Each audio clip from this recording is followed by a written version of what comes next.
Hey there YouTube, Rob Brindlow here, and today I've just finished reading Harry Potter Part 2, which is Chamber of Secrets, and I'm going to do a bit of a book review on it today.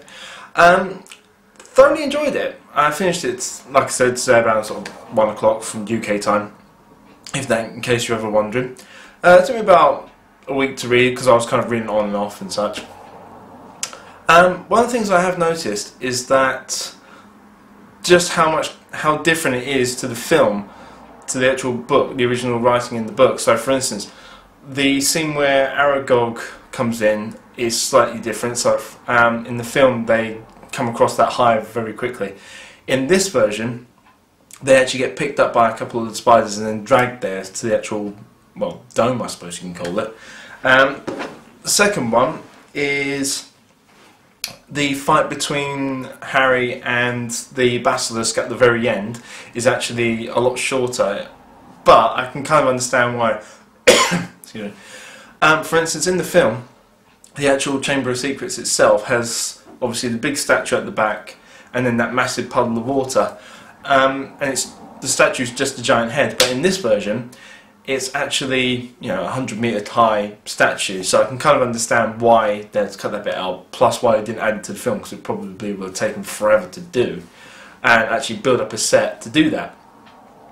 Also, the very ending where Dobby reveals that he's part of the Malfoy family, that bit's different because there's a scene where Harry gives Lucius the book with the sock on, and he throws it at Dobby, and then obviously Dobby gets freed because his master gave him the sock, etc.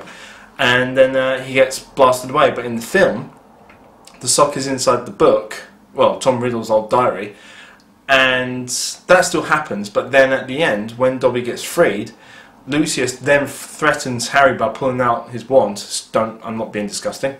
By pulling out the wand and then threatening him, and then that's why Dobby reacts to it, I suppose. But in this, it's just a case of, by the way, you know, you've lost me a servant, oh, I'm going to hit you, by the way.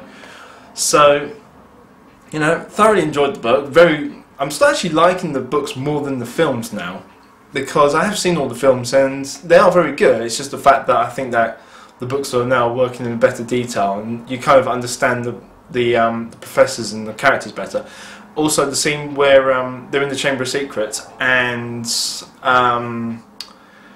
Kenneth Branagh's character, Lockhart, when he does that reverse charm, in the film Ron just hits him on the head with a rock. In this, he actually has a full conversation and goes to the office afterwards, and that bit's not in the film at all. It's a shame, it should have been, but thoroughly enjoyed the book, so I'm going to put the link to it in case you haven't read it into the description. And yeah, and now I'm going on to Prisoner of Azkaban, which I've just started. I've just got to this chapter where the aunt is about to arrive and get turned into a big balloon. Excuse me from my phone. So, I will leave you there and I will speak to you as soon as I finish that one. Rock on.